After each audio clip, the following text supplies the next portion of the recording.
All right, I was gonna wait to put it together, but one last look at it before I throw on the Saber rails. So this is the current setup.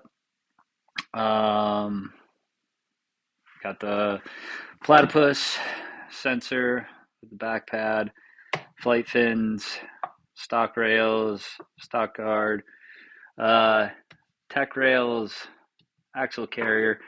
I'm going to be selling that and the carbon fiber uh, fenders from Techrails on, I don't know, I guess eBay or something. So if you guys are interested, try looking that up. But yeah, last look at that. One thing to go over here quick. I did prep the rails already with the carbon fiber rail guards, and they were a pain. So if you see my previous video, you'll see that I wasn't sure what the deal was with the X-Acto knife, the razor blade, and the 3M double-sided pieces of tape, essentially.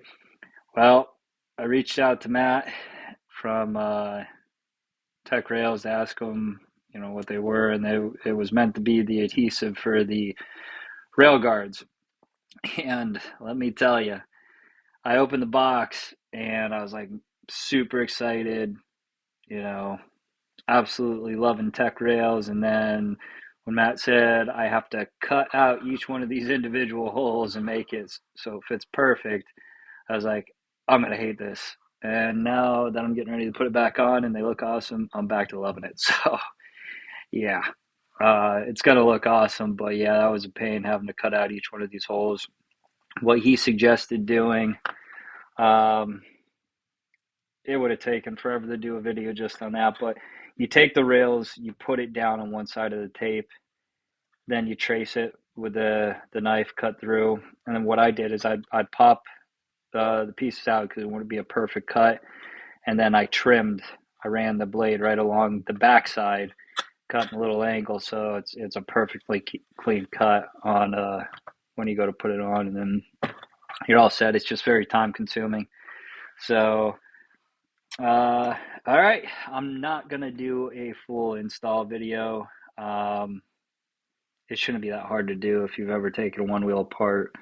Um, they're relatively easy. If you've done a tire change, you basically have to take it apart, especially if you're going to work with these axle carriers. Even if you're running a stock one wheel, you really, in the stock rails, you really should get one of these. Straight through tech rails. I had an issue, if you watch one of my previous videos, when I was in the Rocky Mountains riding hills, board overheated and shut off on me. So after that's when I started doing some research and found Matt Shoemaker and Techrails, and ever since I put these on, works perfect. Haven't had an issue with any overheating. So we'll be right back with you when we're done putting this board back together in its new configuration. All right, guys, here it is. Oh, it's beautiful. All set up. We got tech rails. We have them. Yeah, it's just slightly lower than stock height. Now I got to get new bumpers on this thing because they look like crap.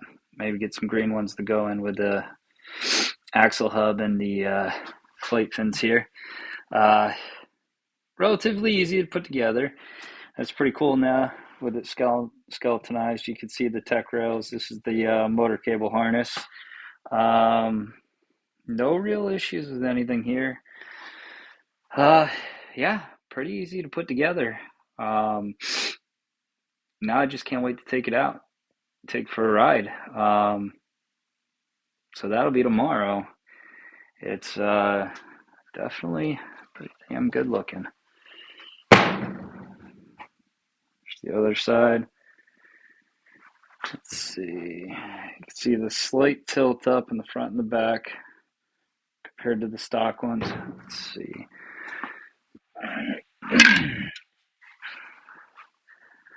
Maybe put them side by side here and you'll be able to tell a little bit more. Yeah. So you could see how the back and the front tilt up some. That's that, I think, 3-degree tilt it has in the front and the back. Now, what was I going to say? Oh, I said in the previous video that there is 6 height adjustments. I was wrong with that. There's 4.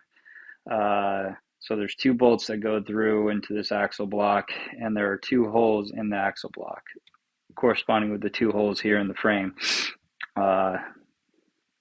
in the rails.